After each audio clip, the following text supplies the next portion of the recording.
On June the 27th, 1881, a train left London Bridge Station bound for Brighton. However, before the locomotive reached its destination, one of its passengers would be dead. This time, on Macabre London, we uncover the story of the murder on the London to Brighton Express.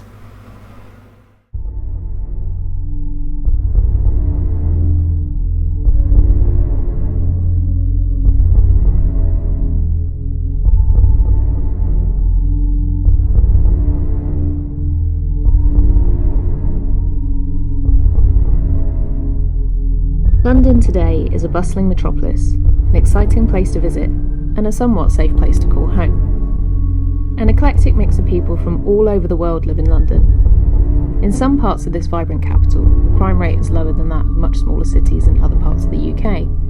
However, things haven't always been so safe. Stories and tales of old have echoed around the streets and grown to become that of legend, particularly those of a gruesome nature. Today we'll be exploring one of these stories and discovering about London's often bloody past.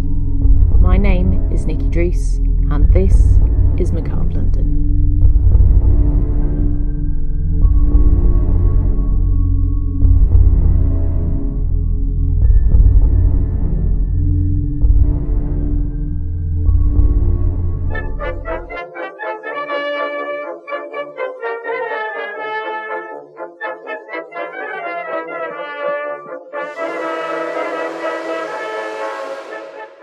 On a comfortably warm and sunny Monday in June, passengers boarded the 2 p.m. steam train to Brighton, blissfully unaware of the situation that was about to unfold before them.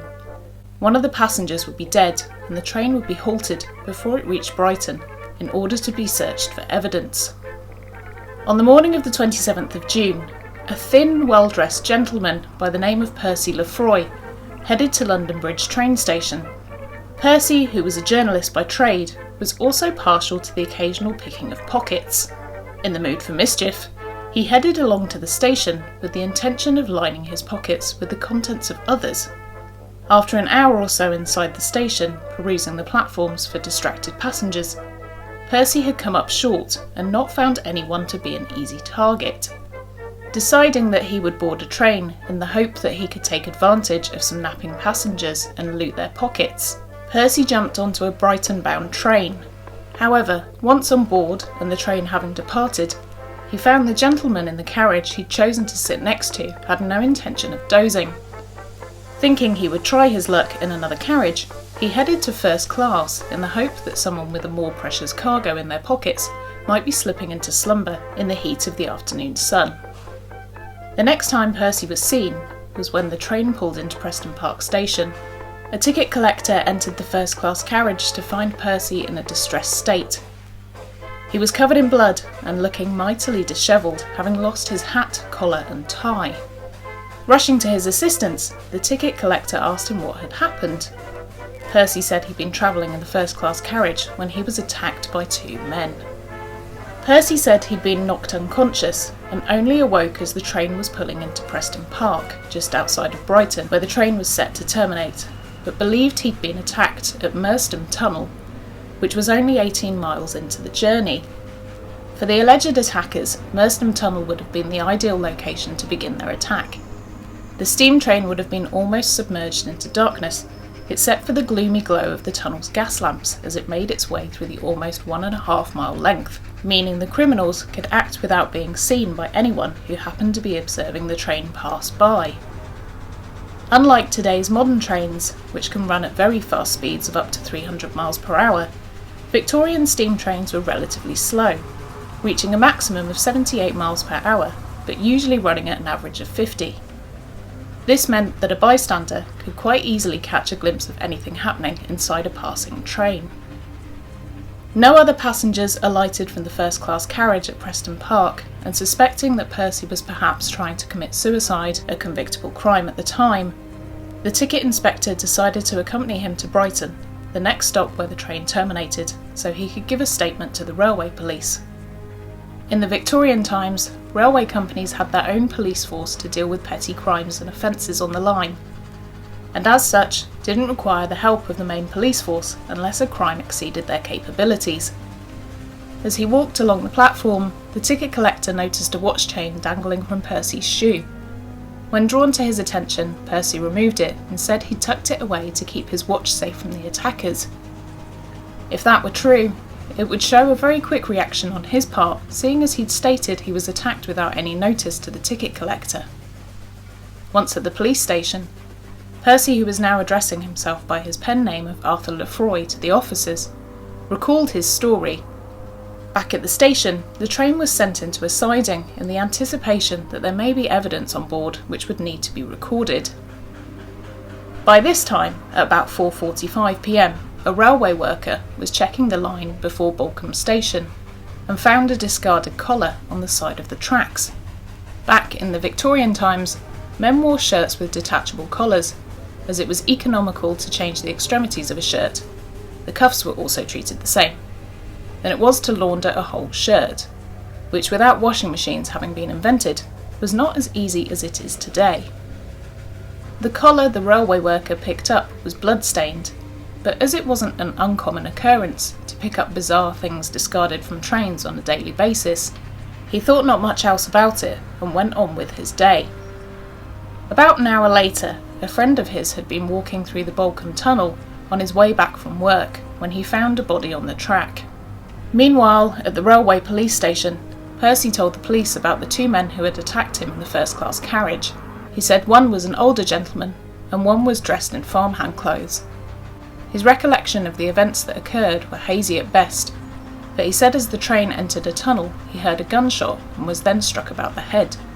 His recollection was that he awoke in a large amount of blood, just as the train was slowing to enter Preston Park Station, and that was where he met the ticket collector. After giving his statement, Percy requested that he be allowed to visit the hospital in order to have his wounds cleaned and dressed, which the police could not deny him. Once his injuries had been treated, Percy insisted he be allowed to return to his home in Wallington, just outside of Croydon in South London. The doctor who treated Percy told the accompanying officers that Percy's wounds couldn't have been responsible for the amount of blood he had on his clothing, and so the police detained him for further questioning. Searching his clothes, they found that he had 2 rare coins in his pocket, but Percy denied these and said that they must have been placed there when he was unconscious. Insisting again that he really must get back to London, a policeman was sent to accompany him back home due to their suspicions that there perhaps might be more to the story than Mapleton was letting on. Back at Balcombe Tunnel, the body which had been discovered was reported to the police, and so began the task of removing it.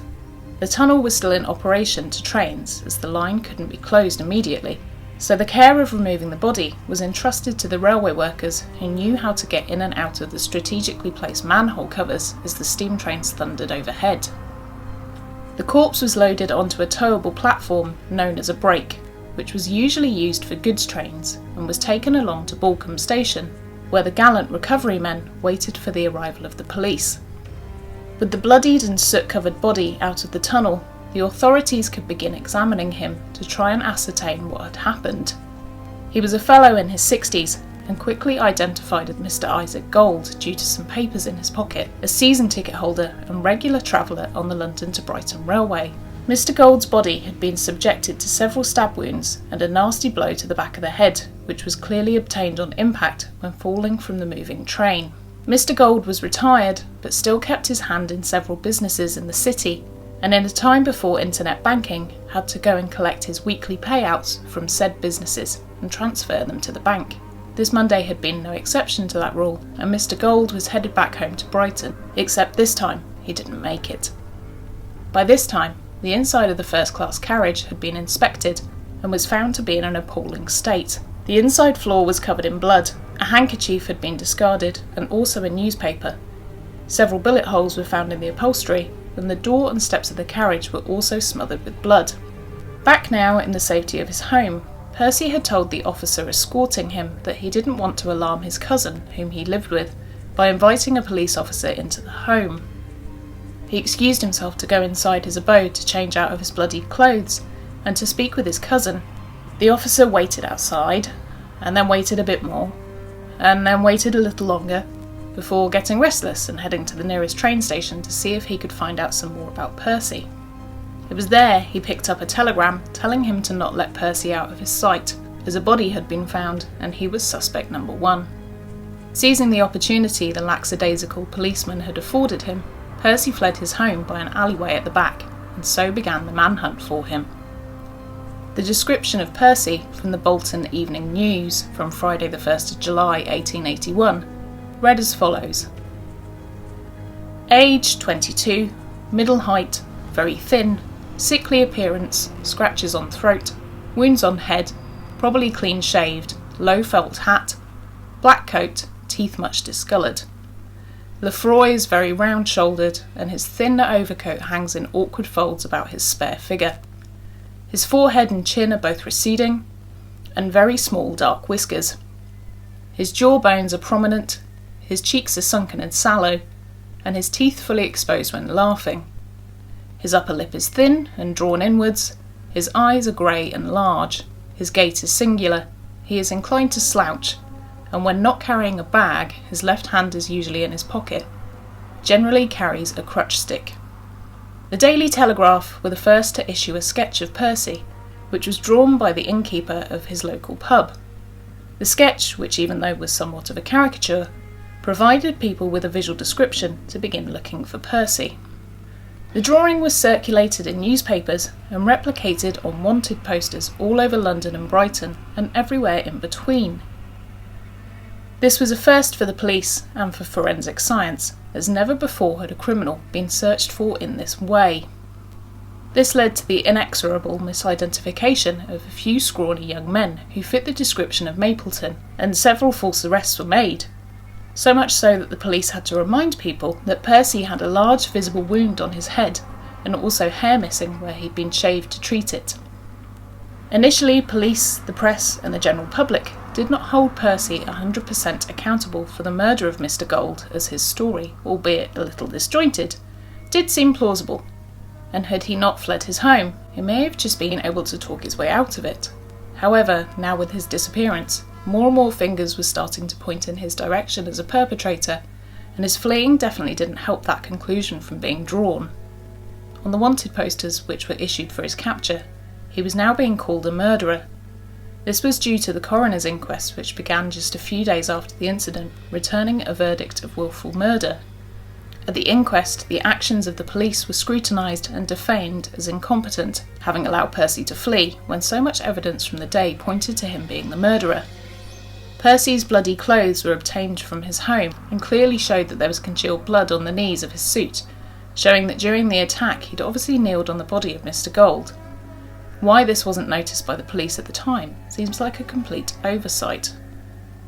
Once Percy's fleeing was in the papers, stories began to surface about his background and the type of person he was. Percy said he was an immigrant from Australia who had settled in London, but was said to have been of no great means and was always struggling for cash. He was said to have hardly any friends or even work colleagues, as he didn't really have a job to speak of. Many tried to find writings pertaining to the Lefroy pen name, but came up short, apart from a few local interest stories, but nothing of note or of great amount. It was also noted that perhaps Percy wasn't from Australia, but instead Peckham, as many people pointed out discrepancies of his knowledge of the Antipodes, but he did have a good knowledge of Peckham. The actual truth of the matter was that Percy had been brought up by his cousin's family, and hardly attended school, with his guardians deciding he'd be better off with a private tutor due to his overall delicate state of health.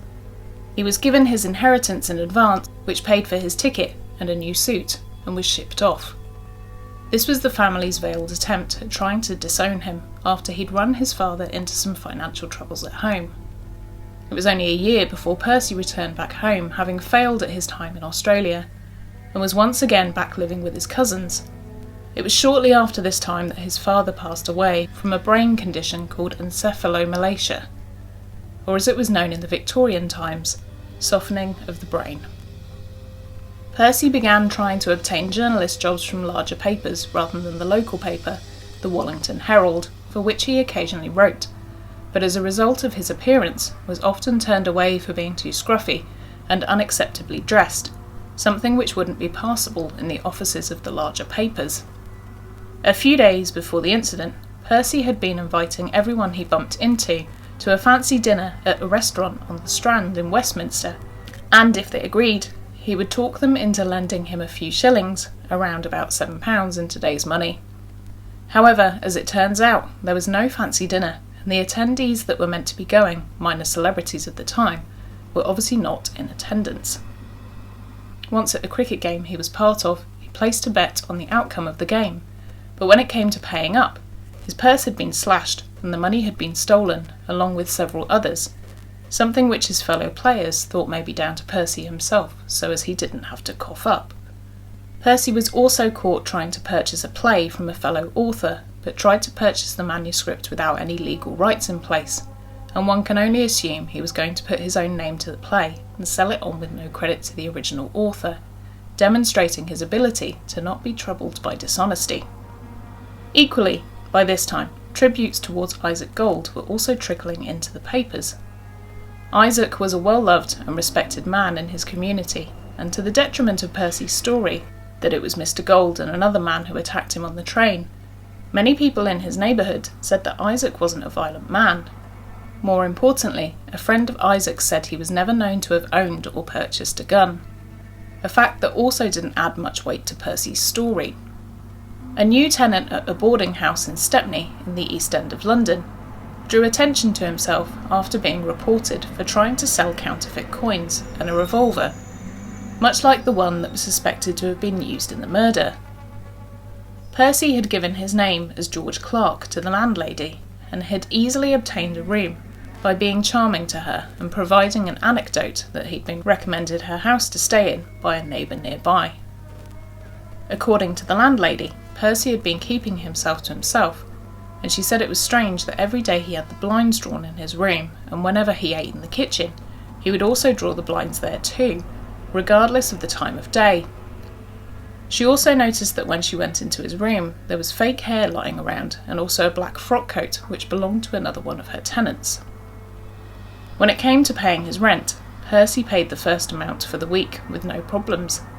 But when the landlady asked for the second amount, he said he needed to draw his wages, but couldn't do so as he was suffering from a sprained ankle.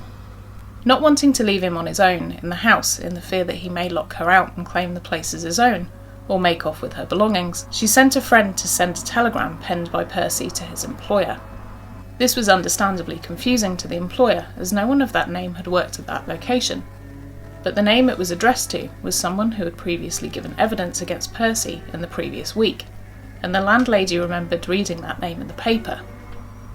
This rang alarm bells for the landlady, and the ruse was quickly quashed, as it was obvious that Percy was masquerading as George, and the landlady went straight to the police. The police didn't tell the landlady what their plan of action would be with their plan to capture Percy, but at around 8:30 p.m. on the 8th of July, 11 days after the murder had taken place, there was a loud knock on the door of the boarding house.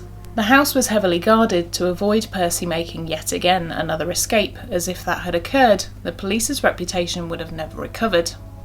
Percy was found in his room, and police instantly arrested him, to which Percy established his right to not have to say anything to the force, but he did proclaim that he wasn't guilty. He then spent 4 months in prison before he was sent to trial at Maidstone Assizes, a periodic court which was reserved for more serious crimes.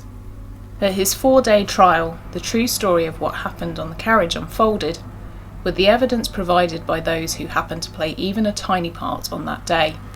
Percy boarded the first-class carriage where Gold was seated, and it was just the two of them. As the train thundered along, Gold had perused his newspaper for a short while before placing his handkerchief over his face in order to take a nap. It was then Percy seized this opportunity to try and rob Mr. Gold, but must have been caught in the act, and so began a long struggle which spanned the whole length between the two tunnels. At the Merstham Tunnel, a passenger in the next carriage heard what he thought to be gunshots, but believed them to have been from outside the train, so didn't bother investigating the noise or drawing attention to it. This must have been the shots fired that resulted in the damage to the carriage's seat. As the train dashed on and emerged from the tunnel, a lady who was in her garden looked up to see two men struggling in the train, but unsure what might be occurring, she assumed the best and thought that they may have just been messing around. This must have been when Percy began to stab and overpower Mr. Gold before the train passed into the Balcombe Tunnel, where Percy opened the door to push Isaac out, which would also explain why the steps leading down from the train had blood on them, as this was where his body dropped. The bottom rung of the step having a bloody handprint upon it, where he must have tried in a last-ditch attempt to save himself before dropping onto the track, and sustaining the head injury which would kill him. At the trial, Percy didn't endear the jury nor the judge to him, requesting that he be allowed to wear smart clothes in court, which was denied. He was apparently very relaxed in court, but would play up when he saw reporters, and especially anyone drawing him. He would begin to pose for them so they could capture his best side. The subsequent condemnation of Percy was exceedingly quick. It only took 10 minutes for the jury to find him guilty, and his sentence of death by hanging was delivered. He was instantaneously imprisoned and spent a little over 2 weeks in jail. In the subsequent weeks that followed, Percy tried his damnedest to be acquitted of the murder, and for his case to be retried. He gave several confessions that he accidentally murdered Gold, and said that he was definitely attacked first, and not the other way round, which was hard to believe given Gold's large amount of testimonies to his gentle character. Percy even confessed to another murder that had happened in February in order to have his time in prison extended, or to perhaps indict a verdict of insanity, so he could be placed in an asylum. He also requested in a letter to an acquaintance that he be sent a file and a saw in the crust of a meat pie, so he may escape, or perhaps some poison, but the friend didn't oblige him. All of his attempts were seen through, however, and his date with the noose was set in stone. A friend of Percy's was so convinced of his innocence that he collected a petition of over 2,000 signatures from people who also felt the same, and who agreed that Mapleton shouldn't hang for his supposed crime. However, this fell on deaf ears when presented to the Home Secretary, and his pardon wasn't granted. He then gave a full confession to the murder, perhaps thinking that he couldn't go to the gallows with the extra weight of his guilty conscience on his shoulders, or perhaps it was to repent his sins. After confessing, Percy seemed resigned to his fate, and even right up to his last evening in his cell, partook in his evening prayers and was seemingly quite calm. He met with the chaplain and was said to retire to bed at 10 p.m. and slept soundly until he was awoken in the morning at 6 a.m. Percy requested a tweed suit to wear at his execution, as he didn't want to be seen dead, quite literally, in the prison clothes he'd been forced into wearing during his stint behind bars. After changing, Percy was then visited by the chaplain once again. As the door swung open, he uttered, "Oh, I suppose the last day has come," before inviting the chaplain to join him whilst he tucked into his meagre breakfast of coffee and a slice of bread and butter. Percy demonstrated the resolve of someone who'd seemed completely unfazed that this would be his last breakfast, and equally his last few hours left alive.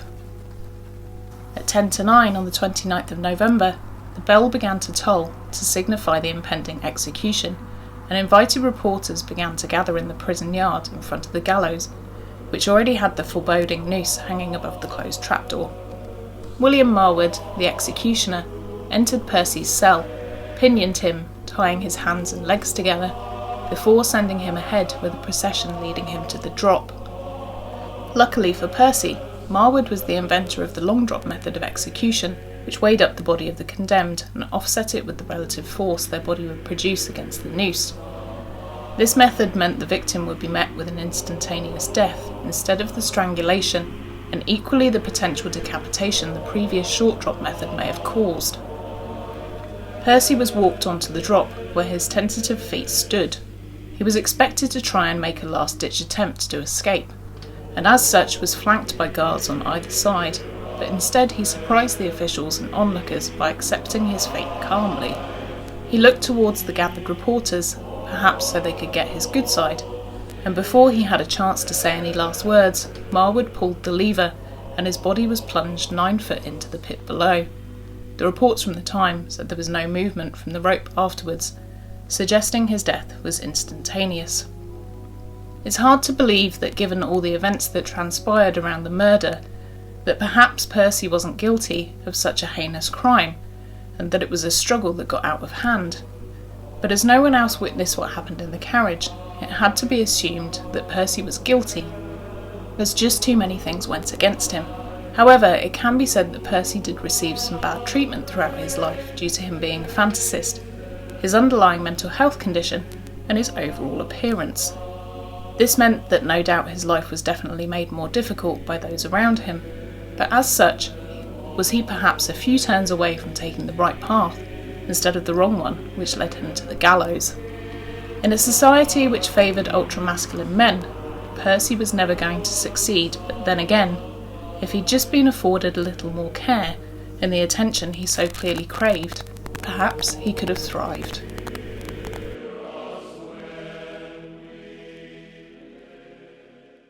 Thank you so much for joining me for that episode of Macabre London. It's great to have you back. Things are a bit crazy at the moment, so I hope that kind of brought a bit of light-hearted entertainment, not so much light-hearted entertainment, but a bit of entertainment to your day. As usual, if you like the video, then please give us a like and don't forget to subscribe and also hit the bell as well. And what did you think about today's story? Did you think that Percy was, possibly not guilty? I think there was lots of things that said that he probably was guilty, but let me know what you thought below in the comments. If you'd like to get yourself one of these lovely t-shirts, you can do so by heading to the link in the description below. They are available now and are posting whenever, but they are limited, so do buy one now if you want one, because or else they're going to go. And if you'd like a discount on a t-shirt as well, then please sign up to our $5 a month tier on Patreon, where you'll receive a £5 discount on the t-shirt, so that's a pretty good deal, I think. You'll also have access to update videos that I've now started doing on there, so do please head over and check it out. And I know obviously at the moment money can be a little bit tight for quite a few people out there, so obviously don't worry about it if you can't support the show. That is obviously totally fine.